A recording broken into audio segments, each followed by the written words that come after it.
Good evening. How is everybody tonight? Sorry, ran a couple of minutes behind. How is everybody? Oh, we got a super chat right. 2 from Ozzy. Maybe Sam is napping with Rose. Actually, no, Ozzy, I wasn't napping. I had to work today, which I don't normally have to do on Sundays, but that's why I'm running a little bit behind. Thanks to the 2. Hey, everybody, what's going on? How is everybody tonight? Let's see. SV, hello. Top, hello. U.S. Soldier, hello. Top Impressive, hello. Maritime, hello. Hey, Maritime. Vivid, hello. How is everybody tonight? What's going on? I think we're good to go. How is everybody tonight on this extremely hot Sunday? Maria, hello. Leslie, hello. Aspen, hello. Edward, hello. CP, hello. What's going on, everybody? How is everybody tonight? How is everybody tonight? Let's see. I was playing a game from US Soldier. Awesome. What game? Glad, Sam, I have my question ready. What question's that? Taylor, hello. Little Good Doctor, hello. Leslie, hello. Is Ashing, hello. Oh, it's been a pretty good day. I've been very busy on days that whenever I have to, I don't typically have to work at my part-time job on Sundays, but sometimes I do. And the past 2 Sundays I've had to. So that's why my live streams have been a bit sporadic. When I get live, it just takes me time to get home and blah, blah, blah, blah, blah, blah, blah. Let's see here. Kyle, Sam, if you take another hour-long nap, you'll be haunted by the possessed lamps and damaged Titanic models. Oh, ha, ha, ha. Very funny. Very, very funny. Okay, guys, I'm sorry, but I'm going to have to go ahead and turn on the slow mode. Let's see. Slow mode, 20 seconds, just so I can keep up with everything. Copy and save. Bada bing, bada boom. Boom. There we go. Cool, cool, cool. Let's see. Maritime history. Hey, Sam, you should start using more often floating sandbox in your future videos, just like yesterday's video. It's nice seeing somebody else use the game for educational purposes. I honestly just really discovered floating sandbox. There was another game called Sinking Simulator, which is basically the exact same concept as floating sandbox. It's just, I don't think it's as good. But yeah, I just honestly really discovered floating sandbox the first time and played around with it for a bit. And honestly, it's awesome. It's awesome. It's very helpful for my videos. The only thing I cannot figure out how to do, and I'm sure there's a setting somewhere, but it's driving me crazy. How do I turn off the music?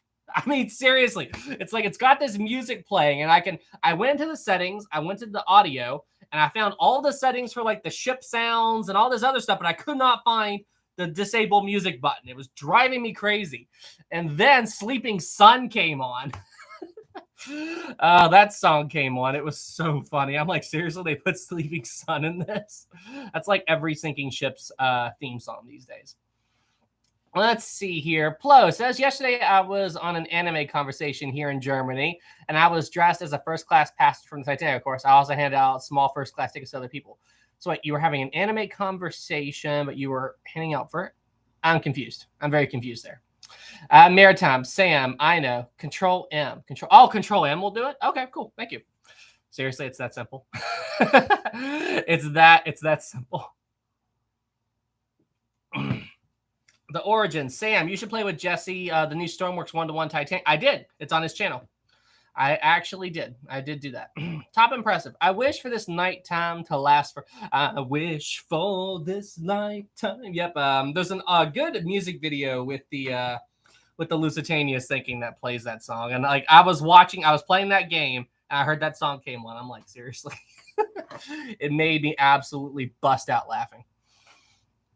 Let's see, Joel. Hi, Stan. Can you make a video on the Black Tom terrorist attack the Germans did in 1916 and how they damaged the Statue of Liberty as a result? I didn't even know that was a thing. I didn't even know there was a terrorist attack by the Germans in during World War I. Huh. Sure, I'll look into that. I don't know if we'll get a video on it. That's not really the type of stuff I do, but no, I'll look into it. I didn't even know that was a thing. Ace, Historic Trials, what do you think of Stormworks? I think it's awesome. It's a little tricky to get everything to work right, but yeah, it's pretty cool. Let's see here. The Great Eastern, it's on the list. Do not worry. Let's see. Lero, do you think the Queen Mary can sail again? Theoretically, yes. Theoretically, yes. The Queen Mary could sail again. Will it sail again? Probably not.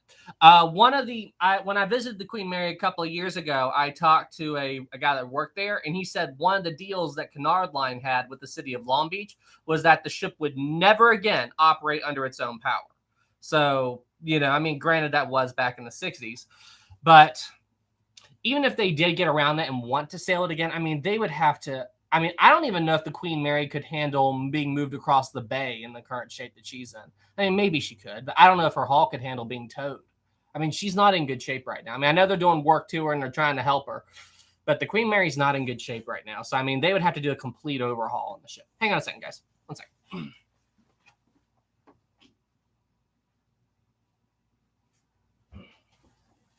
Okay, we're good. Let's see here. Let's see. Ozzy, Sam has new contacts in today. Yes, I do. I got new contacts finally. Let's see here. Drew, do you think Aaron 1912 do you think Aaron 1912 should be wait, where'd it go? Should be arrested and put on trial for the lies that he's committed about the Titanic V break? I wouldn't go as far as say be arrested, but nobody should take him seriously, that's for sure. Anybody who he's one of those people that was trying to make a name for himself in the Titanic community by being able to say, hey, I came up with a theory. This is how the Titanic said that. That's honestly how I think he was trying to make a name for himself, was just to go, yeah, I did that. I did something. I contributed something. And then everybody called him out on it. That's kind of my opinion of him. I think he was just somebody who tried to come up with something, even though his something was absolutely ridiculous and had no merit and truth in it whatsoever. And I mean, seriously, what kind of person makes a fake college account to back up your theory? What did he call it? I watched Titanic Animation's video on it. Logan Dublin University. Yeah, like he created a fake college YouTube channel just to pat himself on the back. I'm like, what? What? When Titanic Animations was talking about that, I busted out laughing. I'm like, are you serious? He did what? As far as I know, he stopped, though. I haven't heard anything new from him in quite a while. Let's see here. What we got? Tess, too bad they didn't keep Olympic. Imagine staying on that one overnight. That'd be really cool, but I understand why they didn't. You know, just the Great Depression and all that stuff. I mean, they weren't thinking in terms of trying to preserve old ships back then. You know, they were thinking, how am I going to feed my family next week? So honestly, as much as it pains me to say that, you know, as much as it pains me to see the Olympic being scrapped, I think it was the right call given everything that was going on during the time period. I do wish she would have been saved. You know, speaking, you know, decades and decades later, almost a century later, I do wish she would have been saved. But still, with everything that was going on during the late 20s and early 30s, like the crash of 29 and early 30s, I understand why she was scrapped. That's what I'm trying to say. Did I see a super chat? Hang on. Yes, I did. Liners of our time, 5. Thank you so much. Hi, Sam. Did the Titanic have 2 bridges to learn from? Did the Titanic have 2 bridges to learn from the Lusitania after it hit the rogue wave, taking out its bridge? I think. Are you referring to like the wheelhouse and then like there's a wheelhouse and what's the front one called? The navigation bridge. I think that's it. I think that's what you're referring to. But if I believe the Lusitania had its own wheelhouse, I think it did. The second room where the ship's home, where Quartermaster Hitchin was, I believe that was called the wheelhouse. Yeah. But anyway, yeah, I believe the Lusitania had 2 of those. I thought most ships did during that time period, but I could be wrong. I could be wrong about that. Yes, that's what I'm referring to. Yeah, I thought the Lusitania did have 2 of those. I thought it did have. I could be wrong. I'm not an expert on the Lusitania's design, but I thought it did have 2 wheels, like 2 helms. I thought it did have that, and I thought it also had a wheel on the back of the ship too. I thought it did. And the Titanic had a wheel on the stern too. Yes, it did. Yes, it did. So wheelhouse and navigation bridge. Did I get those 2 terms right? I'm pretty sure I did. Am I right, guys? I'm asking the chat. Wheelhouse and navigation bridge. Correct me if I'm wrong there. Let's see here. Marsha, I watched a YouTube video on the Express Semenya. It was a passenger ferry that hit rocks and sank in Greece. I think it was very sad. I think around 80 people died. That is sad. I'm not familiar with that shipwreck, but that is incredibly sad to hear about. Super sad. Let's see. Ozzy, yes. Okay, cool. All right, we got that. We got that one. Maritime history. My 1-year anniversary of uploading content on YouTube is coming up. I can't believe it's already been 1 year. That's awesome, Maritime. I know. Trust me, time flies. And I'll tell you this, too. As you get older, the faster time seems to go. I mean, seriously, I cannot believe that, you know, I remember like things that happened in high school. And I'm like, wow, I was class of 2010. It's 2022 now. I mean, seriously, I'm going on 12 years since I got out of high school. That's absolutely insane to me. I found some old high school videos of me and my friends goofing off on Facebook a while back. I was like, oh, wow. Lieutenant Drake, yes, it does. Wait till you're my age. Trust me. And I heard this quote, And I thought the quote was really interesting and it really made sense. Think about time like this, okay? So let's pretend, or let's say you're a 5-year-old kid, okay?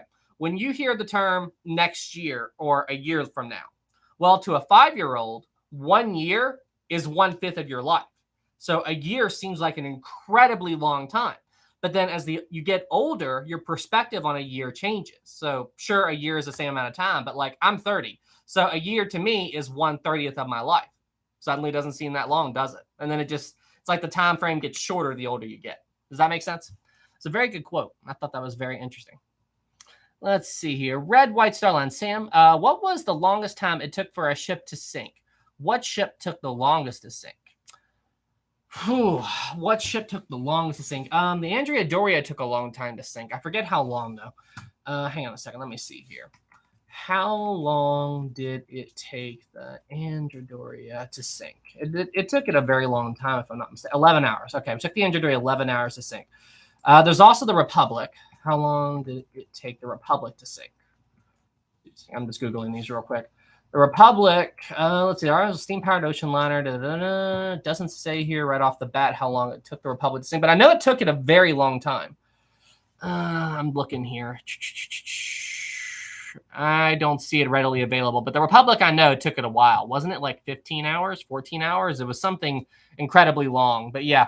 So Oceanus took 19 hours. Was it 19 hours for Oceanus? Good point. But yeah, some ships take a very long time to go down. They really do. It all depends on the damage and everything that they get. But yeah, I guess the Oceanus is the longest one that I can think of at this current time. But yeah, thank you for that. Thank you for that maritime history. Let's see. Oh, we got another super chat from Garth. Hey, Garth, thank you so much. 10, thank you so much. Garth, every time I see your name, one of my favorite Star Trek series is Deep Space Nine. That is my absolute favorite. And your name reminds me of one of my favorite characters, Garrick. Garrick. If you guys have watched Deep Space Nine, you'll know who I'm talking about. Yeah, he's the guy who like always lies and like does tricks and trickery and all that. And he throughout the entire show, you never know if he's telling the truth or not. But it turns out that he's got one of the most detailed backstories in that entire series. And Garrick's he's one of my favorite and one of the more interesting characters in the show. And every time I see your name, Garth, I think of Garrick. But anyway, thanks for the 10. As Aquitania went on the voyage that Britannic... Aquitania went on the voyage that Britannic did when she sunk, like it was supposed to have been. Do you think White Star would have been the dominant company over Cunard during the merger? Oh, okay. I see what you're saying. So if the Aquitania had been out on the same route and it had sunk like the Britannic did, that's what you're saying? Is that what you're saying here? Let's see here. Wait, if Aquitania on the voyage Britannic did when she sunk, so do you think the White Star would have been? So if Aquitania would have sunk, but Britannic hadn't. I don't think so. I don't think that would have made a huge difference. I know that White Star Line scrapped a few ships right before the whole merger thing happened. And the way that they decided on which ship would be dominant, between Cunard White Star or White Star Cunard, was based on how many ships each of the companies had. And because the White Star Line had scrapped so many ships there recently, that's why Cunard got a higher share in the merger. That's how I think it went down. Yeah. I'm like 80%. That's 80% certain that's how it went down. So if I'm wrong about that, correct me. But I don't think that the Britannic would have factored into that really at all. I really don't. If it did, just one ship. I don't think they took a note of like the tonnage of the ships or anything like that.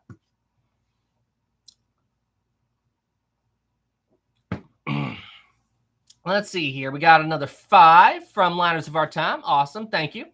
Would you consider doing a comparison video of the Olympic class versus the Aquitania, since Cunard built her to compete with the Olympic? I never really even thought about doing that. And you're right. So I always assumed that, if you watch I think I mentioned it in my first Lusitania video, the one I did over a year ago. But I always assumed that the Mauritania, the Lusitania, and the Aquitania were all part of the same fleet, because the way that these ships are portrayed throughout history is that these ships were the Cunard fleet, just like the Olympic class was the White Star fleet. I always assumed that the Aquitania was part of the Lusitania class, but they weren't. The Aquitania was a completely different type of vessel. So, Do a video comparing the Aquitania to the Olympic. That's very interesting. I'm not an expert on the Aquitania at all. Like, I really don't know anything about that ship. But sure, that might make a good possible future video. Let me see here. Aquitania versus Olympic. All right, put it on the list. Cool. Thank you so much, Liners Archon. Thank you for the vibe, and thank you for the great video suggestion. Gina, speaking of the Angeldory, did you do a video on that ship? If not, it's an amazing ship to talk about. I have talked about it in passing. I have not done a dedicated video on it. I talked about it a very long time ago on my first What If video on what if the Titanic would have hit the iceberg head on? You know, could it have survived? I talked about it in passing on that video, I think. It was a very long time ago. But no, I have not done a dedicated video on it, but it is something that I would like to do at some point. Kyle5, thank you so much. On the 110th anniversary, I saw a rare photo on Facebook of the Carpathia lowering the Titanic's lifeboats. I felt like I went back in time. Lots of sadness. Yep, I can understand that completely. It's amazing how when you look at these photographs of history, it's like, at least like, I think I kind of get where you're coming from. Like, it's almost like you get teleported back to that moment. Like, you can imagine what it must have been like to be there. Sometimes, like, if I'm at a site that's very historic, I'll look at photographs or something from how that site looked 100 years ago or 200 years ago or whatever. And then, you know, and I'll try to picture what or imagine what it must have been like to be there. I went through something like that when I visited London back in 2018, I think. And the Queen was out of town at the time. And I think it was September 2018. And I was stunned, but they were doing tours of Buckingham Palace. And so I got to go inside. So I took a tour of Buckingham Palace. And let me tell you, when I was in there, the history, you know, and I'm like, think about everything that, like, how many people have walked in this building, how many events throughout history. And they wouldn't let us go into the room, but they had the door open. And I could see into the room where Elizabeth would meet with, like, all the prime ministers and stuff like that. Like, that's what the tour guide said. It's like, in there is where Elizabeth would meet up with, like, the prime minister and all that. And I'm like, it's in there where Churchill would talk to Elizabeth. Like, I'm like, Churchill was in here. John F. Kennedy was in here. Like, just all these famous people from history. And, like, it's just, you know, I mean, it's crazy how, like, at least for me, like, whenever I think about, I see an old photograph or I go somewhere historic, I'm like, I can imagine what it would have been like to be here through all these different points in time. Great question, Kyle. Thank you for the 5. Or not question, but great statement. Okay, we got that one. Chris 10, thank you so much. Love your show, Sam. Can you tell me why the name Liverpool was on the stern of the Titanic? Because Liverpool was the Titanic's home port. You know, that was, all ships have like a home port, you know, like that's where their home is. And I don't know if they did this back in 1912, but I know that ships do it today based on like cruise ships. So like if you go down to Port Canaveral and stuff like that, a lot of the ships you'll see down there say Nassau as their home port, but they do that for tax reasons. So like if you try to work on a cruise ship and its home port is, let's say, Nassau, even though it sails out of the U.S., you pay like Bahamas tax rates and stuff like that. Like you're employed technically by the Bahamas, I think. I think that's how it works. But yeah, I believe that's how it's done with cruise ships. But I don't know if that was the main reason why they did that in 1912. Probably not, since the Titanic was built in Ireland and all of that, and then England, Liverpool, and all that stuff. So, yeah, I don't know. Since Ireland was part of the UK then, right? Yeah, the whole home rule thing. Yeah, Ireland was part of the UK in 1912. So honestly, I'm not 100% certain, but I do know that they did that for the whole home rule. Or I'm sorry, they did that for the home port thing. They did that for the whole home port thing. Let's see here. We got that one. Okay. All right. Black November 15. Thank you so much. The Typhoon class are the biggest submarines ever built, owned by the Russian Navy during the Cold War. 6 were built, but 1 is still in active service today. It's got a swimming pool, a sauna, and a gym on board. Typhoon class, biggest submarines ever built, owned by the Russian Navy during the Cold War. So wait, there's still a submarine from the Cold War still in service today? That's crazy to me. You would think that, I'm assuming they've updated it. I can't imagine it's still operating on Cold War tech. But it had a swimming pool, a pool, and a sauna, and a gym on board on a submarine from the 60s. I mean, don't get me wrong. I know submarines were huge back then, but I didn't know that they had enough room for like leisure stuff like that. That's crazy cool. Black November, thank you for the 15. Swordmaster 5, thank you. Did you expect your channel to blow up like it did? Anything special for your 100,000 subscribers? First question, no. So basically, my whole YouTube journey, I never ever thought I would be a YouTuber in my life. I never did. And it wasn't something that was even remotely on my plan. You know, like I liked YouTube, I liked watching YouTubers, but I never really thought of myself as one. And I didn't think I would ever get into it. But what got me into it was because I had lost my job when the COVID virus hit and everything. You know, they just laid everybody off. So while I was trying to find new employment, and, you know, there was a period there where nobody could find a job, I'm like, you know what? I'll just start uploading videos on YouTube and see what happens.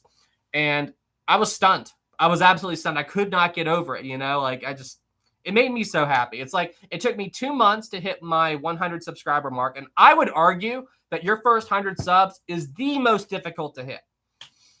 And then it took me a month after that to hit 200. Then after that, it's like YouTube caught me and I hit 1,000 a week later. Like it just, I remember looking at my computer and just looking at my stats and I'm just like, what? I could not get over it. I could not get over it. And it's been an amazing journey. It's been an amazing journey. And I wouldn't be here without the support of all of you. So thank you. Anything special for your 100,000 subscriber mark? I haven't thought about it yet. I'm still kind of a ways off. If I had to bet, I'd say I'd probably hit that mark sometime in the next 6 months to a year.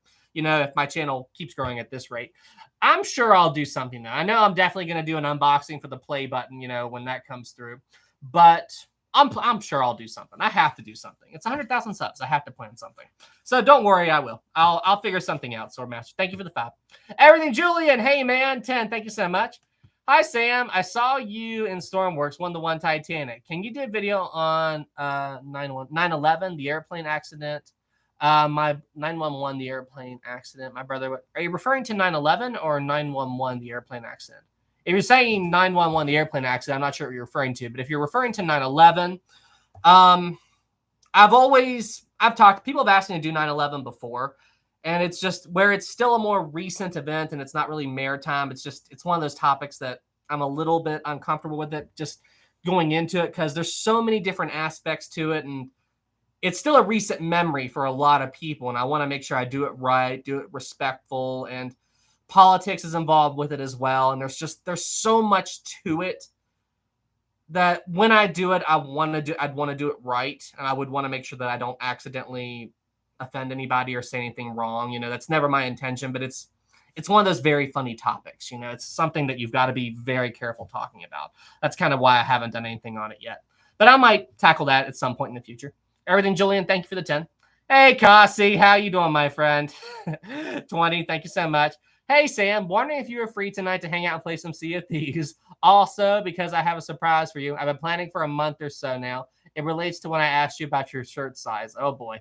I'll be on the Discord. I don't know if I'll be on Sea of Thieves tonight, but yep, I'll be online. So just hit me up, man. And I can't wait to hear what the surprise is. Thank you so much for the 20, man. Super appreciate you. Joseph 1, thank you so much, my friend. Thank you, thank you, thank you. Let's see here. We got that one. Liners of our time, 5. Thank you so much. Would you do a video on the Homeric, former German liner that allowed the White Star to have a trio of ships along with the Olympic and Majestic post-World War I? Interesting. Yeah, because there were 2 ships subsidized to the White Star Line after World War I.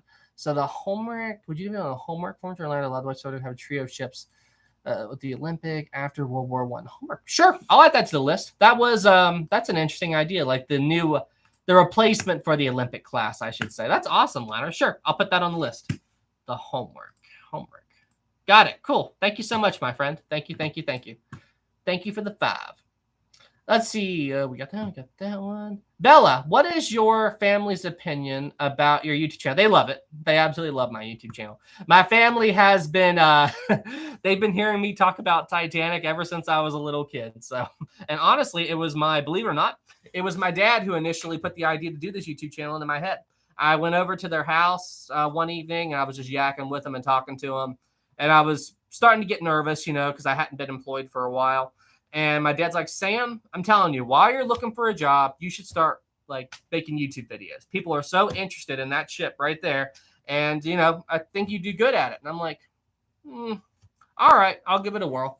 I'll give it a whirl. It took a lot of convincing, though. It wasn't something that I was, I don't know. I guess I just didn't think I could get into it, you know, because YouTube, the longer YouTube's been around, the harder it is to break into this space. So let's see here. Jacob, when did you start your channel? I've had this channel for a long time, but I guess I started uploading, October 2020, September. I know I did a few videos before that, but it was mostly vlog stuff and random stuff. It's still on my channel if you'd like to go back and look at my earliest videos. But it was somewhere maybe August, September, and I think I started Titanic in October, I think, somewhere around there. I remember when my first video got 100 views. Well, not 100 subscribers, 100 views, and that blew me away. 100 views blew my mind. I even put an announcement up on Facebook. Joseph 5, thank you. Do you think the Titanic would sink if it was hit by the torpedo like the Lusitania? It all depends on what that second explosion was, you know. I haven't done much research into the sinking of the Lusitania yet, but I believe the torpedo, didn't the torpedo open up 2 watertight compartments? I think. I could be wrong. I could be wrong about that. But when the torpedo hit, whatever damage it did, the Lusitania could stay afloat with 2 watertight compartments breached. That's as much as it could handle. And I think, and it's just my theory, I think that second explosion, whatever it was what really doomed the ship. That's what I think. But if the Titanic had sustained that torpedo impact, maybe it could have. Maybe it could have survived that impact. But if the Titanic would have had that secondary explosion, because I'm leaning more towards it was a boiler explosion or something like that. I'm leaning more towards that now. Whatever that secondary explosion was, I think that's what sealed Lusitania's fate. But I don't believe it was the ammunition anymore. The munitions, I should say. I don't think it was that. I think something else within the ship happened, and that's what doomed Lusitania. And you also have to think about those, what were those bulkheads called? Trilateral, longitudinal bulkheads, where the Lusitania had those watertight bulkheads built into the coal bunkers on the side of the hull. Longitudinal bulkheads, I think that's the right term. Am I right? Correct me let me know in the chat if I'm correct about that. But I think those allowed the water to accumulate on one side of the ship, and that's what helped factor into the Lusitania's very strong list to starboard after the torpedo impact. Because I mean, it was just less than a minute before or maybe immediately after, when the Lusitania rolled very heavily to starboard after the torpedo hit. And I think it was those bulkheads that played a big factor into that. So I think the Titanic probably would have handled that torpedo impact better if I had to guess. Adding Julian to the Twin Towers. Okay, yeah, we talked about that. Thanks for the 2, Julian. Yes, longitudinal. Okay, cool. Longitudinal bulkheads. Very interesting. So yeah, to answer your question, I do think that the Titanic would have handled that better. Okay, we got that. We got that one. Wait. Sorry, I got lost. Okay, we got 5 from Tana. Thank you so much. Hey, Sam, if the Titanic had not sunk, would Captain Smith have taken the Britannic out on a trip? Probably not, because the Titanic was Captain Smith's final voyage. At least that was the plan. Captain Smith was going to take the Titanic, the biggest ship in the world, across the ocean on its maiden voyage and then retire. That was his plan. So unless they convinced him to come back or something, like with the outbreak of World War I don't think he would have been on the Britannic at all. Everything Julian 5, thank you so much. Sam, if you can't do 9/11, can you do Miracle on the Hudson? My brother would love that. Oh yeah, that one's on the list. You know, where that airplane landed on the Hudson River and everything. Look, that is incredible to me. Like, if you know anything about airplanes, water landings are extremely tricky. You know, like there was nothing else he could have done. But when they brought that plane in and he landed it so perfectly that it hit that water like a runway, that was absolutely incredible. Oh, guys, hang on. I'm sorry. Give me 2 seconds. I'll be right back. Sorry.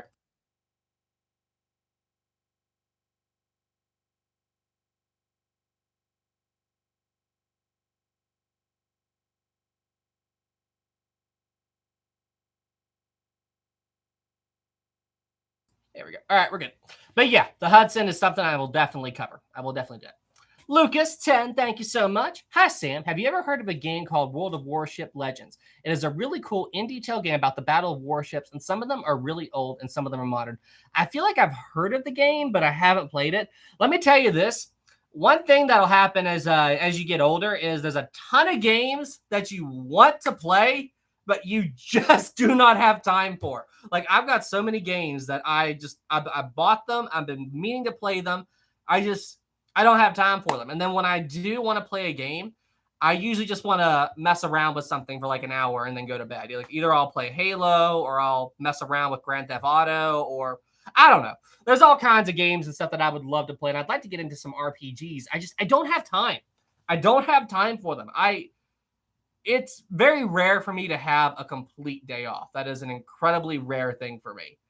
But yeah, I'd like to check it out someday. It looks really cool from what I've seen of it.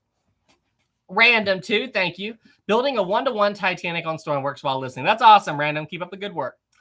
Let's see here. Stalin 20. Yeah, thank you so much. It is to watch every Sunday, and you know the rules of every It is to watch every Sunday, and you know the rules of every part of history. There are no strangers, and you always think of stuff. Never cease to be you, and do not give up. Find the secret reference. Oh, you're referencing something. It is to watch every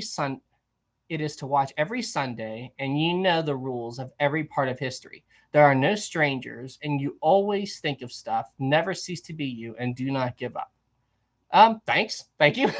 Are you referencing something? Are you complimenting? I think a little bit of both. So thanks for the compliment. But find the secret reference. I'm actually not sure what you're referencing there. I feel like I should, but I'm not sure what it is. But hey, thank you so much for the 20, man. Super appreciate you. I'm sorry I'm not catching the reference. Thank you. Thank you. Let's see here. Maritime, it seems like a Rickroll. Is he Rickrolling me on something? Let's see. Here we got that. We got that one. Kasi 10, thank you.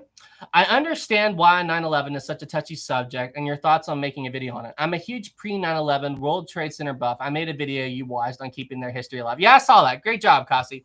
Kasi is an up-and-coming YouTuber, so guys, be sure you go check him out. But yeah, he did do a documentary on the Twin Towers. It was really cool. Kasi, thank you for the 10. Chris, 20, thank you. Have you seen Honor and Glory's Titanic Final Plunge vid from 2 years ago? The sound of the metal bending and the explosions along with the screams of the passengers horrifying really put you in the moment. Yes, I have.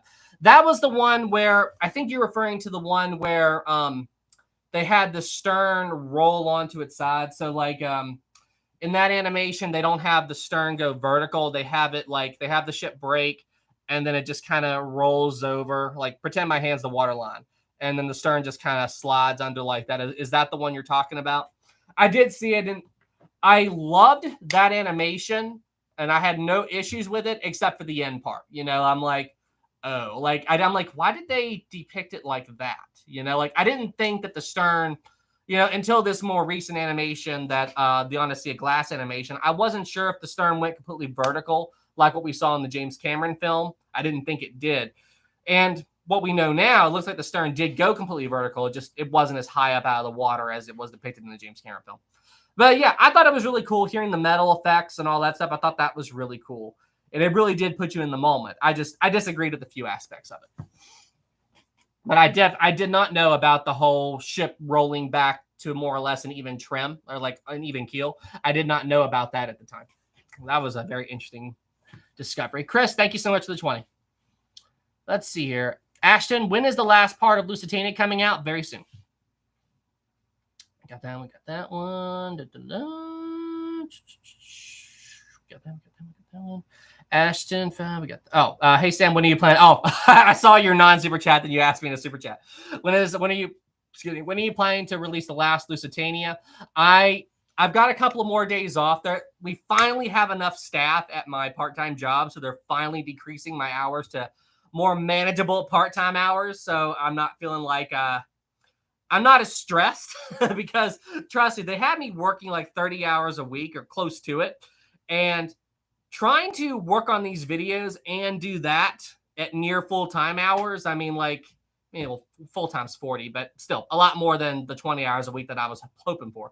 Trying to do that with 30 hours it was tough. It was tough, and it's a lot of stress. And I can usually whip up a Titanic video in a day or two, but doing these Lusitania videos, they're a lot more involved because I'm nowhere near as familiar with this ship as I am this ship. So I need more time to work on it, but they're finally letting up on my hours a little bit because we finally have full staff again. We had one guy leave because he had to go to surgery. He had surgery on his arm, so he was out for a few weeks. And then we had another guy quit the company, or quit the job. So we were like 2 people short, so I had to pick up the hours. But we're fully staffed. The guy who went to surgery is back. He's perfectly fine, so that's all good. And we got a new guy coming in. So they're finally decreasing my hours, which means I can spend more time making videos for all you fine people. So yeah. So Lusitania, I'm shooting to have that video up probably this week. I got time to work on it this week. And then I need to do a follow-up on the video that I did yesterday. You know, the whole was the Titanic considered unsinkable, or was the Titanic really called unsinkable? Well, after I upload that video, I found out a few more details, and there's enough new information to make another video on it. So that's coming. Hannah 20, thank you so much. Hey Sam, quick question. I have a quick answer. Were there any 3-funneled ships in service around 1901 to 1904? I was watching a recent Doctor Who episode, and it looks like they shamelessly ripped off the Queen Mary's appearance. I'm actually not sure. I can't think of any 3-funnel ships off the top of my head. I honestly can't even think if I've seen pictures of them. I've seen 2-funnel ships. I've seen 1-funnel ships. Huh. I can't even. I mean, I know they were planning to make the Olympic class 3 funnels, but I don't know if they would have with the Lusitania and Mauritania and the 4-funnel German liners like the Kaiser Wilhelm de Grosse. I don't know if they would have won, because funnels were kind of seen as a symbol back then. Like you wanted your ships to have more funnels. There had to have been. I just can't think of any off the top of my head. I wish I could answer your question better, but no, I really can't think of any off the top of my head. Does anybody know? I would be really interested to see those. Let's see here. Joshua, too. Thank you so much. Hey, Sam, do you know what attracts a sea bear? I do not. I get a feeling there's a joke here coming. Stalin 5, thank you. I butchered the message. It was supposed to be a Rickroll. Okay. Oh, wait. You did a Rickroll? Hang on a second. Let me go back and look at that again. Let me go back and look at that again. You said you did a Rickroll, huh? Let's see. Scrolling back. I want to read that again. I can't find it now. I can't find the Rickroll. So you were trying to do a Rickroll there. Okay, I got you. You were trying to do a Rickroll. That's funny. All right, sorry I didn't catch the reference there, man. Oh, wait, here we go. It is to watch every Sunday, and the rules of every part of history. There are no strangers, and you always think of stuff. You never cease to be you. And okay. I see what you're doing there. Never gonna give you up. Never gonna let you down. Never gonna run around and desert you. How much money do you think he's made on that song? Let's see here. Let's go back. I'm so far behind. I'm sorry, guys. Okay, we got that one. Let's see. Erica, 10, thank you. When I was younger, I made a cardboard Titanic out of HO scale train boxes and toilet rolls. That's awesome. When I was a kid, I made it drove my dad crazy. So my parents would buy me all of these toys and stuff, like they buy like they would any kid. But I had such an active imagination back then that I would make my own toys out of paper because I like to, just do whatever with them. And I took my parents' paper, it was like a big old stash of paper they had, and I took their Scotch tape, and I built this huge Titanic. And I mean, I'm talking, it was probably like 2 sheets of paper tall. Well, no. So it was 1 sheet of paper tall. But and then it was a sheet of paper in width. So paper tall, and then it was like 3 or 4 papers large, like sheets of paper large. I mean, it was a huge Titanic model made out of paper. And my dad would come home from work, and I would have used up all of his Scotch tape. I would use up all of his paper. He's like, Sam. And then I would go, and my grandpa had a lake, like a small little lake in his backyard, and I would go there and sink it. But yeah, I would do that kind of stuff. I used to do the exact same thing. Chris, 5, thank you. What do you do for work, if you don't mind me asking? I work part-time in a cell phone store. YouTube is my main source of income, and I consider this like my main job. But one thing that I discovered when I started taking this YouTube journey is that paying for insurance when you're self-employed really sucks. So it was crazy expensive and everything. So it's just I'm like, okay, I need to do something else just to kind of help me out a little bit here, because YouTube also fluctuates. Sometimes my income is perfect, and sometimes it really goes down. So if I could take something to take the stress off of me, because my part-time job at the cell phone store, it covers most of my bills. You know, it's enough to cover, well, maybe not most, but a good number of them. So it covers a good chunk of the bills, and it takes a lot of pressure off of me. So if I have a bad month on YouTube, I don't have to worry about it too much. And it takes care of my insurance. So that's kind of why I do it. You know, if I get to the point on YouTube where I can be completely self-sustaining on here and everything, then I'll go back to doing this full time and all that stuff. But yeah, for now, it helps me out. It helps me out a lot and takes a lot of the stress off me. Because trust me, YouTube will, I don't know the channel name, but like this will give you guys a better tip into how YouTube kind of works. My parents were telling me about this guy that they watch on YouTube, and he's huge. He's huge. Like, I think he's got a couple million subs, and he has like a studio, a big company. He's got employees. He's got all that stuff. And he was talking about how back in January of this year, with millions of subscribers, he said that he only made $11,000, which while that sounds like a lot, it's not when you think about he's paying rent on a studio. He's got employees. He's got all this stuff. So he's like, he said that you've got to be careful with YouTube because it can go up and it can go down, you know? And so now if he was in that situation, imagine a much smaller channel like mine. So, you know, that's how it works. That's why I do the part-time job, just to try to lighten the load on me a little bit. Let's see here. We got that one. Okay. Let's see. It's Austin too. Thank you. Hey, Sam, it's me, the 11-year-old fan again. That's awesome. Hey, man, welcome back. Let's see here. I love it when younger people are so into history and stuff like that. It just makes me happy. Let's see here. Theodore, did Sam just rickroll us? I've told this story before, but I have another story for you all. I'll tell you guys it here in a minute. I'm sure some of you who've watched my stuff will know it. Let's see. RMS Seg 10, thank you. Hey, Sam, I'm really enjoying the Lusitania timeline. Are you planning to do a Mauritania timeline as well? It's not on my immediate list of things to do. It's not something that I'm going to be shooting for immediately. I think the next one I'm planning to do a timeline on is Queen Mary. I think that's what I'm going to do next, maybe. Unless there's something else you all want. We may do another vote. Because Queen Mary was my plan, but everybody wanted Lusitania, so we're doing Lusitania. But Mauritania, maybe eventually. Thank you so much, Seg. Let's see here. Stoned 5, thank you. SS Berdigala, 1898 to 1916. It had 3 funnels. It was an engineering nightmare and constantly bled money. Let's see here. It took up the pier. It took up a lot of space at the pier. Wow, really? I'm not familiar with that one. Hang on, let's see here. I know I butchered that name when I tried to say it. The SS Berdigala. I know I butchered that when I tried to say it. Let's see here. SS Berdigala. Let's see. SS Berdigala was an ocean liner. Oh, here we go. Yeah, here's a 3-funneler. I've never heard of her, but yeah, here it is. Let's see. Let's show sailed the Atlantic from 1898 to World War I. She was built as the Kaiser Friedrich in 1898. Huh. Okay. Built by NDL. All right. So I'm not as familiar with those ships, but yeah, there's a 3-funnel liner. Cool. Thank you so much for the 5. Don't even get me started on Brightside, Mike. Somebody in my Discord today posted a video where they did Brightside made a video called the Titanic versus the Bermuda Triangle. Oh, gosh. Why do people watch that stuff? Titanic versus the Bermuda Triangle. Are you serious? I feel like that is massively disrespectful to history. That's just me. Oh no, he's back. Scatino is back. Everybody, lock down the hatches. Secure your ships. Scatino is here. Hey, Edward, Seeker Lover. Scatino is here. Everybody, lock down your ship. Lock down everything. Scatino is here.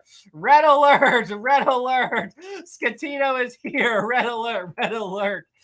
Secure your ships. Lockdown. This is not a drill. That is so funny. Scatino is like at the same. All right, so that's not fair. Let's not do that. I was gonna say I was gonna do like a voting thing, but let's not do that. But yeah, still, yeah, Scatino's here. Batten down the hatches, secure your ship, hard to starboard. This is so funny. I love watching the chat. Okay, we got that one. Liners of our time, 5, thank you. The German floor flyer did not actually need 4 funnels, only 2. They were split off at the bullers to create a 4-funnel effect to make the ship look better. See, everybody wanted 4 funnels. Everybody, the Lusitania and Mauretania really made the whole 4 funnel look more mainstream. I don't know. Was a 4 funnel look, were ships gunning for that with the Kaiser Wilhelm after like the Kaiser Wilhelm de Grosse? Like, were they did that normalize the 4 funnel look when those ships came out? When did the Kaiser Wilhelm de Grosse come out? It was it late 1800s, 1898. I forget. It was the 1800s, at least I'm fairly certain. But yeah, did those normalize the 4 funnel look, or was it the Lusitania and Mauretania that did it? I can't remember. Let's see here. Let's see. Don't do it. Erica 10, thank you. Made the model after watching Titanic at least 4 times. It didn't float. Also, thoughts on the disaster of the Oceanic. Video idea. Ocean disaster of the Oceanic. Hang on a second. Oceanic. I know the name. Thoughts of disaster of the Oceanic. When we say Oceanic, I think of the Oceanus. Oceanic. That did not work. Oceanic ship. Let's see. The Oceanic ship. Oh, yeah, 1899. Oceanic. What sunk her? Ran aground off Shetland.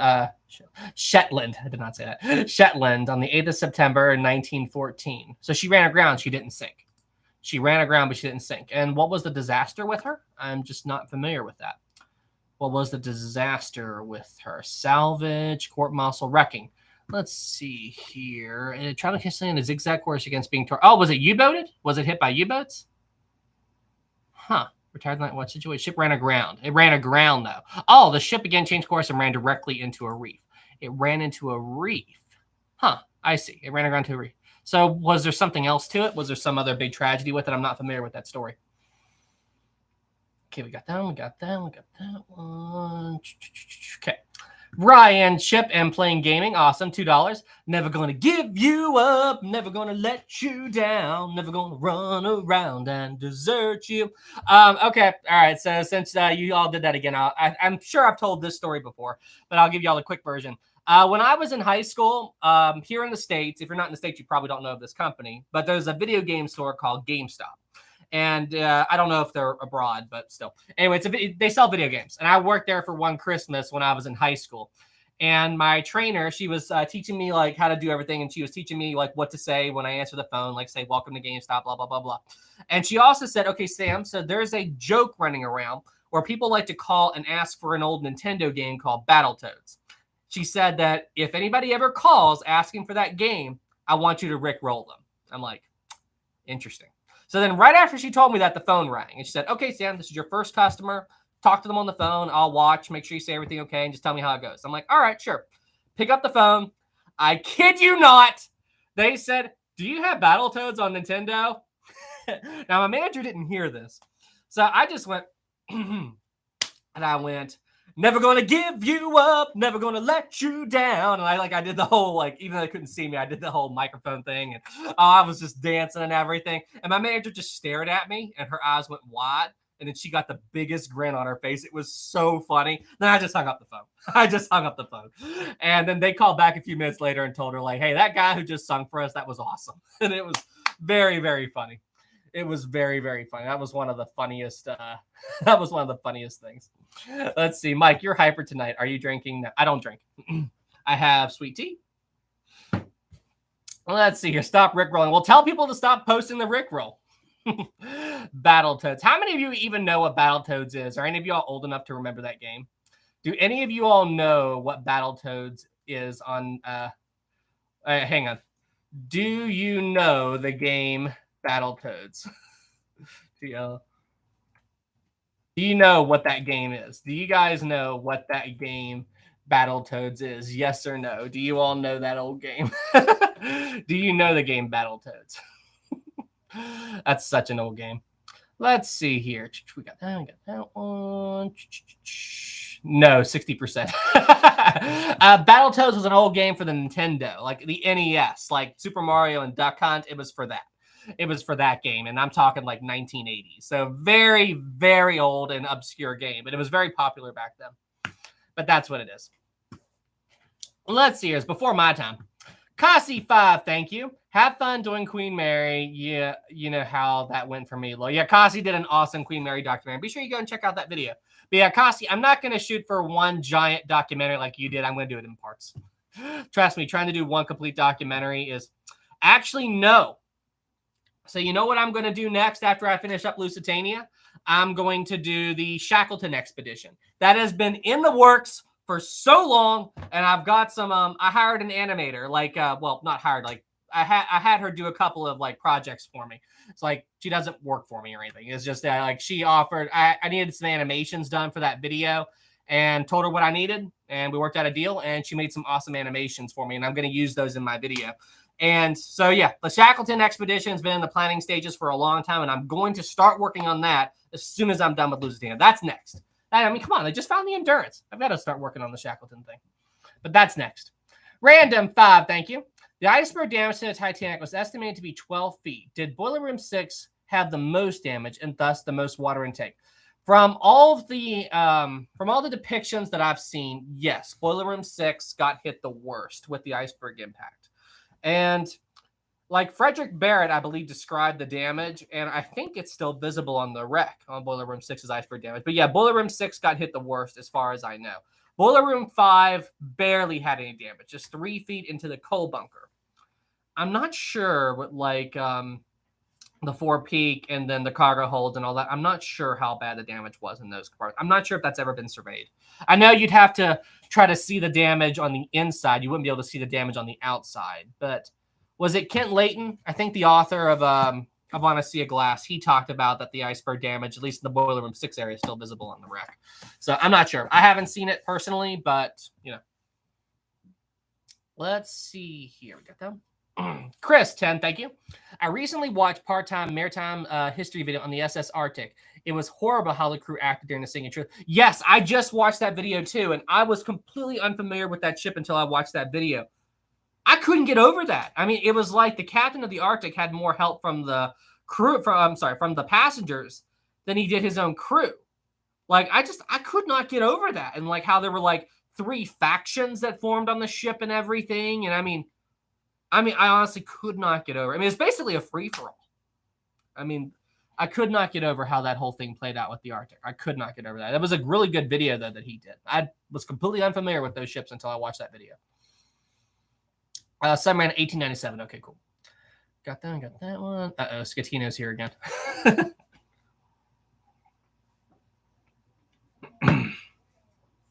Scatino, 5. I'll be sailing cruises out of Venice to Greece in late November. Please buy a ticket and support your best captain. No! Stay away from Scatino. Scatino is no captain. I don't even count Scatino as a captain in my book. Like, just because you have a title, like, okay, so even if you have the rank of captain, I still think, you know, you can't just be given a rank and then have people respect you. You have to earn it. You know, you have to earn people's respect. So even though Scatino was technically the captain of the Concordia, in my book, he's no captain. No captain would act like that. Captain Scatino, you could learn a thing or two from Captain Smith. That's all I'm going to say about that. Just saying. Well, let's see here. We got that one. Okay, we got that one. All right, liners, 5, thank you. German 4 flyers wanted to show up the White Star's Teutonic and First Majestic, hence the 4 files. So that's why they did it. Gotcha. Liners, thank you for the 5. Let's see, Erica, 5, thank you. Correction, the disaster of the MTS Oceanus video idea. I'm a full Oceanic. Oh, you're not a fool. Anybody can get that stuff mixed up. MTS Oceanus. Okay, the Oceanus is already on the list. Yep, I know about the Oceanus. That's definitely on the list. And seriously, that was another case where the captain and the crew left all those people on board. I mean, I cannot get over that. Wasn't it a passenger who went up to the bridge and like called for help? And they're like, "Where's the crew?" And like the guy with the Coast Guard was like, "Where's the crew?" And they're like, "They left." I mean, seriously, that's just gosh. Okay, we got that one. I think we're all caught up with the super chats. Awesome, we're all caught up. Cool. Marcia, what is Shackleton? The Shackleton expedition. You know, the team that went down to Antarctica and they got stuck. That's what I'm going to be doing. All right, everybody. We are Scatino 10. Here we go again. I support the father of those twins. Good on him for getting away from. Wait, I support the. Oh. I support the father of those twins. Good on him for getting away from that. He's talking about the Titanic orphans. So you support the guy who kidnapped those two kids from their mom and tried to sneak them to America on a false name on Titanic, then came up with that stupid line saying that you... Okay, all right. Oh, oh boy, oh boy. So he's trying to... Oh, Lieutenant Drake. Oh no, here it comes. All right. You know what? No. All right, I'm just gonna compose myself. I'm not gonna rage. I'm just gonna say, how could you support that? I mean, Well, you know what? This is coming from a guy who would trip and fall into a lifeboat and abandon a ship with 32 people on board and refuse to go back and then cheat on his wife and have a mistress on. All right, I'm raging now, so I'm raging at this point. But yeah, sure. Scatino and that father, yeah, go have fun. Go have fun. Sam, Honda, Sam holding the anger. You know something? I think I have a hunch as to who Scatino is. I think I know who that is. I think I know who that is, really. Let's see here. All right. Calm down, relax. I'm calm. Let's see here. Max 2, thank you. Thoughts on the USS United States? I think she is an incredible vessel. I don't know a ton about her history, but she was the fastest ship in the world. And I think she was so fast that the sea hitting the bow was like, I think they had to keep repainting her because it was like a pressure wash, keeping on hitting the ship and everything. As I said, don't know a ton about the history of the ship, but hey, I really like her. Theodore, rage. All right, Red Star Line, meditate, Sam. Keep calm. All right, everybody. We are coming up on the 1 hour mark. It is now time for tonight's Q&A. Are you all ready for tonight's Q&A? Are you all ready? Theodore, no rage. No, rage now. Taylor, no, explode. If you guys want to watch me vent, go watch those old videos where I did. I'm trying to not get my blood pressure up. I'm trying to keep myself calm and composed and hum.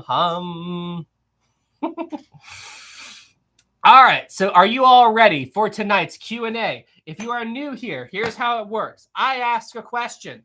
I type the word go in the chat. I also ring the bell. You do not answer the question until I say the word go. You do not do that, okay?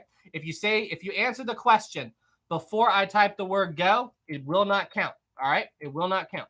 So you have to wait until I say the word go, then you answer the question, all right? And, all right, hang on. Let's go ahead and disable the slow mode. I'm guessing Honda. I guess you're new here. But yeah, we do a Q&A at the end of every live stream where I ask a question and then the chat tries to answer it and blah, blah, blah, blah, blah. That's what we do. Well, that's how we do it. Oh, wait. Erica 5 again. Thank you.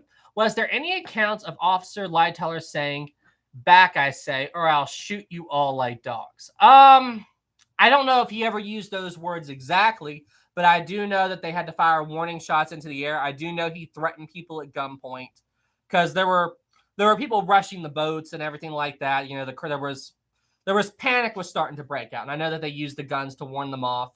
Was it Lightoller? I think it was Lightoller who said to Archibald Gracie at collapsible lifeboat D that he had to fire a few warning shots up into the air to scare off the crowds. I don't think they ever shot anyone. And there is that whole debate on if or if not an officer committed suicide, and I don't think so. They like to say it was Murdoch, but I don't think it was. I don't think Murdoch shot himself like what's depicted in the Cameron film. I don't think that's a thing. But Vivid, low shot. Yes, he did. Low shot warning shots as well. But yeah, I don't think he ever said shoot you all like dogs, but I do know he did threaten people at gunpoint. All righty here. Those testimonies were a nightmare. The whole sinking of the Titanic is a nightmare. I mean, seriously, everything that those people went through that night. There was one survivor during, I think it was the U.S. inquiries. And what he was talking about was like, they asked him to describe what happened with the sinking, and he did. And then he said that when he described the people in the water, like after the ship went down and the screams he heard, he described it like hearing a crowd scream at a baseball game. That's like how he described it. And then he said slowly but surely as the night went on, the sounds died away. And then I think it was whoever was questioning him said, so what was the silence like? And he said, please don't ask me that. Please don't talk to me about the silence, because the silence was worse than the screams. Because it was just like how loud it was, and then everything just faded away. And that was all of those people dying. And he's like, that was just the worst thing in the world. And he's like, please don't make me relive that. And honestly, can you imagine what that must have been like for all those people? I mean, I did a video talking about what happened to the people in the water afterwards, and I can't imagine what it must have been like for those in the lifeboats to have to hear that. I mean, it's too horrible to put into words. It's too horrible to put into words what those poor people went through, and then what the people who survived had to deal with mentally for the rest of their lives. We went into a very deep topic there. All right. So back to the Q&A now. All right. How did us discussing Lightoller turn into such a deep thing? Red, white, starline. When someone hits a home run at a baseball game, it's always the same sound, and I've always hated that sound since Titanic. Okay, that was the quote. Okay, cool. That was the quote. So that's how he described it. Was it Eva Hart? Yeah, it was Eva Hart who said that she could hear music playing on the Titanic, during the final moments. And she's one of the people who testified about Near My God to Thee. And what she said that she could hear music coming from the Titanic as the final plunge was beginning, but she didn't recognize the song. And then after the sinking, she was in church with her grandma. And then she said the choir started singing Near My God to Thee. And it put her into a panic attack. And she ran out of the church. And then her grandmother followed her. And she's like, what's wrong? And she's like, that was it. That's what I heard. It's like when she heard it in the church, it's what jarred her. Like, that's what they were playing during the ship's final moments. I mean, it's just what these people carried with them mentally for the rest of their lives. I mean, I can't even imagine it. I cannot. All right, back to the Q&A. All right, we got way off of the... Seriously, guys, I keep talking about this stuff, and I can talk about this stuff forever. All right, Q&A. It's time for the question and answer. Once again, I ask a question. I type the word go in the chat. You all answer the question after you see the word go. If you answer it early, I will not give you a point. You have to wait until after you see the word go before you answer the question.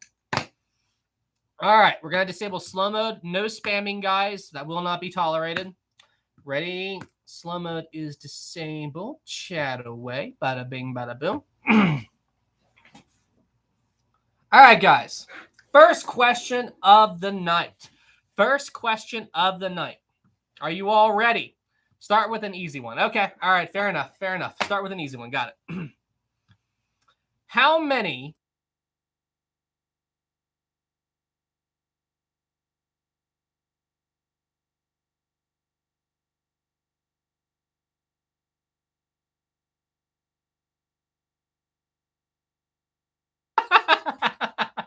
I did that on purpose, guys. I did that on purpose to mess with you. I did that on purpose to mess with you. I did that completely on purpose to mess with you.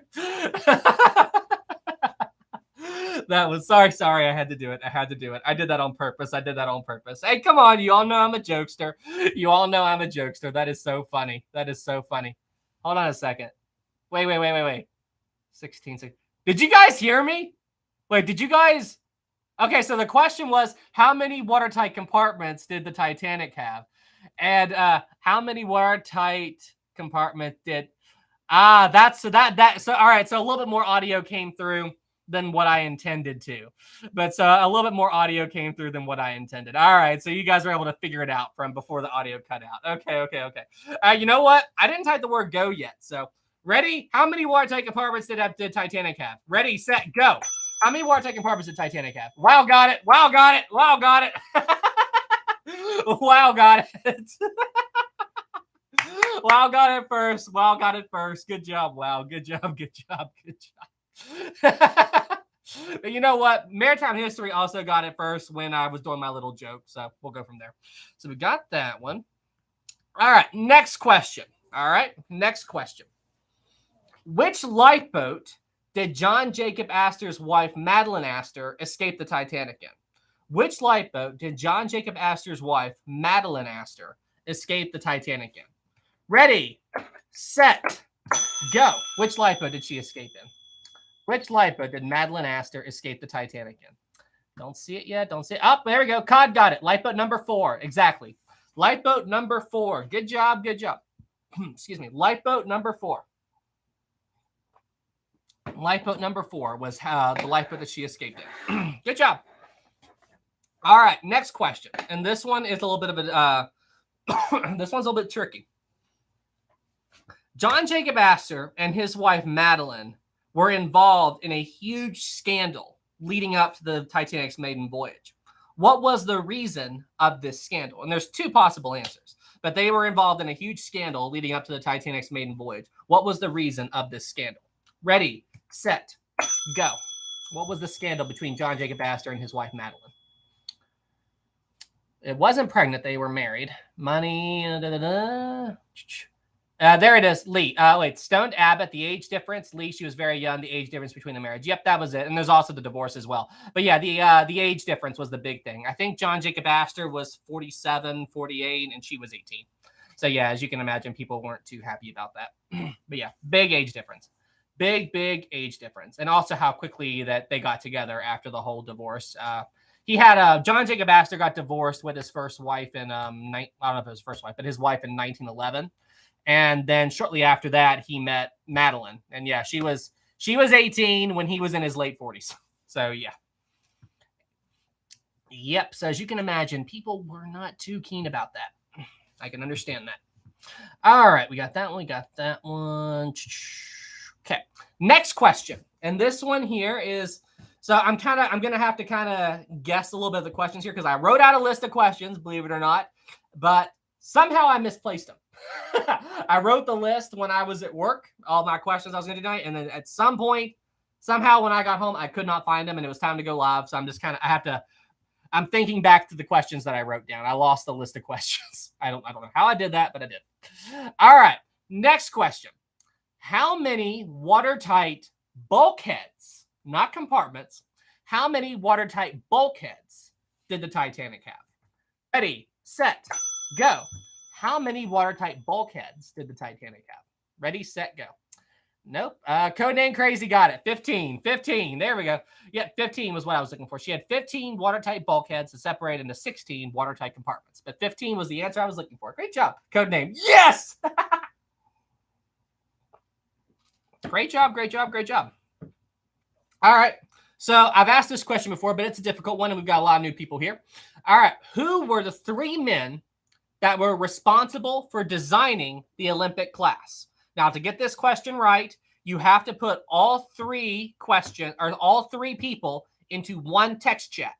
So I want all 3 men who helped design the Olympic class. Ready, set, go. Name the 3 men who helped design, who were all in charge of designing the Olympic class. Let's see. Oh, there we go. Maritime history. Peary, Andrews, and Carlisle. That's exactly what I was looking for. Peary, Andrews, and Carlisle. Great job, maritime history. So Thomas Andrews, William Peary, and Alexander Carlisle. Thomas Andrews, William Peary, and Alexander Carlisle. Great job. That was the correct answer to the question. All right. Now we're going into something that I have not done before, a World War II question. A World War II question. Now, this isn't maritime history. This is a World War II question. So let's see how you do with this. All right.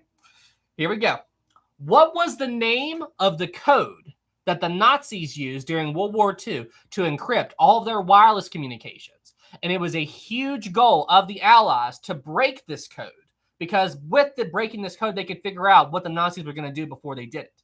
But this code was near uncrackable until they developed new technology to help them crack it. What was this code called? Ready, set, go. What was the code? What was this code called? What was the code? I don't know this. The Stoned Abbott, Enigma. Great job. Man, look at all of you. Enigma, the Enigma code. That was it. I mean, there was like, I think they said a million different possible combinations for the Enigma code. Tree Bark, I said it first. Hang on, let's go back. Let's see who said it first. I said go. The Stoned Abbot is first on my list. Enigma. Ozzy said Captain Jack Sparrow. Not true. Codename Crazy Enigma. Kim Enigma. William Enigma. Maritime Enigma. A lot of you guys got it. Great job. Great job. A lot of you guys said it. A lot of you guys said Enigma. A good job. I'm impressed. I'm impressed. Very, very, very good job. Very good job. Let's see. Here we got that. We got that one. I think that was question 4 or 5. Sorry, guys. I'm trying to remember all the questions that I had. I had a whole list of stuff written down. I lost the list. I misplaced it. Okay. Oh, here we go. I remember another one. What was the name of the island that Captain Bartlett tried to beach the Britannic on during the sinking? What was the name of the island that Captain Bartlett tried to beach the Britannic on when the ship was sinking? Ready, set. Are you ready? Are you ready? Ready, set. Are you ready? Not yet. Not yet. Not yet. Go. Go. Everything Julian got it. Everything Julian. Kia Island. It's a trap. Everything Julian got it. Everything Julian got it. Good job. Good job. He was first. Everything Julian. Great job. Great job. Maritime, it was a trap. Kia Island. Great job. Great job. Great job. Great job. Let's see here. All right, we got that. We got that one. Let's see. All right, here we go. Let's see here. What's the next question? Sorry, guys. I had a whole list. I cannot believe I misplaced it. I was getting ready for the stream, and I'm like, where the heck is it? I lost time. I lost time. I bet it. You know what happened? I bet it fell out of my pocket when I was picking up Rosie. I was playing with Rosie. My parents watch Rosie. They live close to me, and I was visiting my parents before I came home, and they watch Rosie when I'm at work. I was playing with Rosie, and I bet it fell out of my pocket.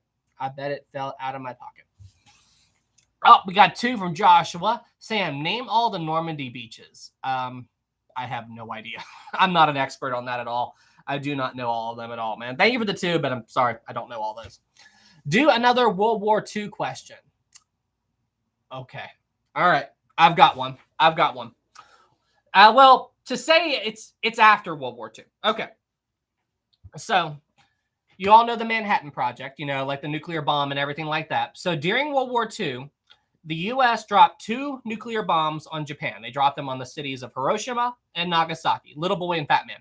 Now, after that, the U.S., before they dropped those bombs, the U.S. was planning to use a 3rd atomic bomb on Japan, but Japan surrendered before that could happen. They had a plutonium core for the 3rd atomic bomb ready to go.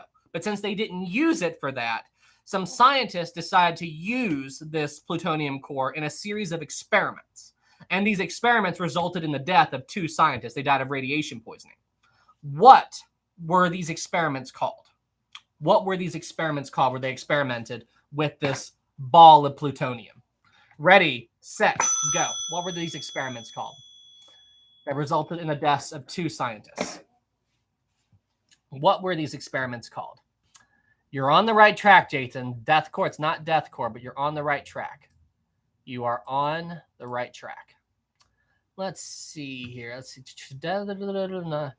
Wow, the demon core experiments. That's what I was looking for. The demon core experiments. If it was called Project Blue Book, that sounds familiar. It might have been that too. But I was looking for demon core experiments. The demon core experiments. Yeah. What ended up happening was, and I don't know all the correct scientific terms, but what they were trying to do with these, like this ball that they were using, this plutonium core, whatever, it was emitting radiation. And then what they decided to do was try to bounce the radiation particles back at the plutonium core. And then they were going to try to get it to like 99.999%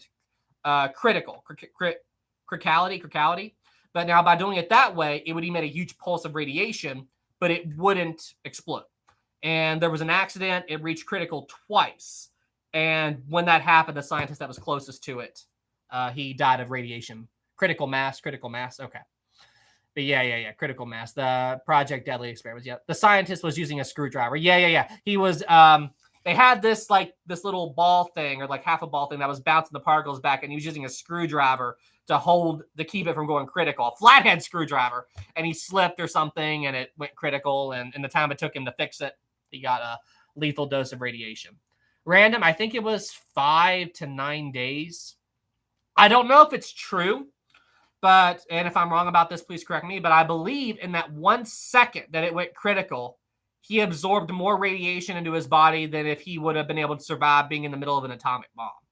Like that's how much radiation. I don't know if that's true or not. That seems pretty far-fetched, but I don't know.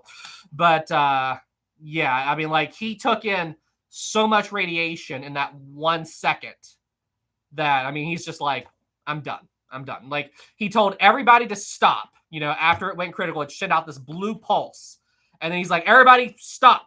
And then he had everybody, like, right on the floor, like where they were with chalk. And he's like, I'm dead. You know, the guy who stopped it from going critical, he's like, I'm done. I'm done. I'm done. He took in too much radiation. All right, guys, let's do one more question for tonight. And I promise I'll have a better list for you guys next week. Let's do one more question. And I'm going to try. I have to think of this one. Let's do one more question for tonight. What is a good, difficult one? Something Titanic. Something Titanic. All right. All right, here we go. I know it. I know it. Let's do one more. We got one more question for you all for tonight. There were two friends on board the Titanic, okay? There were two friends, and they were together throughout the entire sinking. One of these two friends was trying to find his dad. They got separated during the sinking, and one of them was trying to find his dad, and his other friend just stayed with him throughout the entire sinking. He never found his dad. And then as the ship's final plunge was beginning, the two friends tried to escape the Titanic together. They both jumped from the ship. But the one friend jumped before the other. He said, "Are you coming with me?" And he said, "I'll be along in a minute." One guy jumped into the water first, and he was never seen again. The other friend jumped into the water, and he survived. What were the names of these two friends? I think I gave you enough information there. What were these two's names? Ready, set, go. What were these two friends' names? One made it, the other different. Let's see here. I don't know. Oh, there it is. Oh, there you guys go. Jack Thayer and Milton Long. Great job. Great job. So, Carlson 86. Jack Thayer, Milton Long. Great job, Taylor, Milton Long, and Jack Thayer. Great job. Yep. I mean, isn't that just heartbreaking? Like Jack Thayer and Milton Long's story, like, they're together throughout the entire sinking. Milton Long doesn't make it. Jack Thayer does. And then throughout the entire sinking, Jack is just trying to find his dad. You know, they got separated, and they never found each other. I mean, isn't that just, I don't know what ended up happening to Jack Thayer's dad, though. I think he died in the sinking, but I don't know what happened to him throughout it. Oh, I've got one more for you. I just thought of this one. All right. I'm going to give you the story, and you guys tell me who these people are. All right. I'm not going to say, if I say directly who it is, you'll figure it out in 2 seconds. Or if I give you the official thing. All right. So this is a family that is trapped. Who is this family? I'm going to describe their story. You guys tell me who they are. I'm going to type go and everything. This is a family who was traveling on the Titanic. They were in first class. A husband, wife. They had a 2 or 3 year old daughter and an infant baby boy. Okay. And they were also traveling with their nanny. When the Titanic struck the iceberg, the nanny took the infant baby immediately and went straight to a lifeboat. All right. They went straight to a lifeboat, and the nanny and the baby got off. The parents didn't know. And they spent the entire sinking with their 2-3 year old daughter trying to find the nanny and the baby, not thinking that they went straight to a lifeboat. So by the time that they thought, we've got to save our daughter, the boats were gone. There's a rumor that the mother and daughter got into collapsible lifeboat A, but they were thrown out when the boat semi-flipped over during the sinking. Who is this family? And what was the name of the child?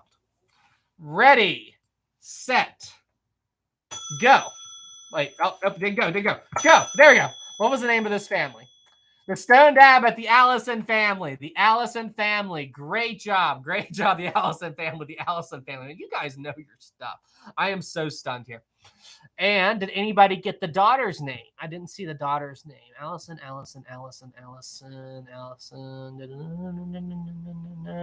I don't see. Oh, Black November got it. Lorraine Allison. Good job. Yep, the little girl's name was Lorraine Allison. And she was the only first-class child to die in the sinking. So it's absolutely tragic. Absolutely tragic. And if they did make it to collapsible Lifeboat A, which I do think is very possible, given everything that was going on around collapsible A when it left the Titanic, I mean, if she got thrown out, I don't know how that they. Yeah, she was the only first class child to die in the sinking. But yeah, Lorraine Allison. All right, everybody. Well, hey, I think that's gonna be it for tonight. Thank you guys so much for tuning in tonight. It was an incredible live stream. Thank you all so much for tuning in. This is awesome. I'll have more questions for you guys next week, and I don't want to reveal too much, but I'm working on something special for the next live stream. I have an idea. I don't know if it's going to work out, so don't count anything yet, but I have an idea for something that I might do to conclude next week's live stream. I don't know if it's going to work. We'll see. But I have an idea. All right, everybody. Well, hey, thank you all so much for tuning in. I will see you guys in the next one. The next video will release very soon. You all have a good evening, and thank you all so much for all the support. I could not do this without you. Have a good night, everybody.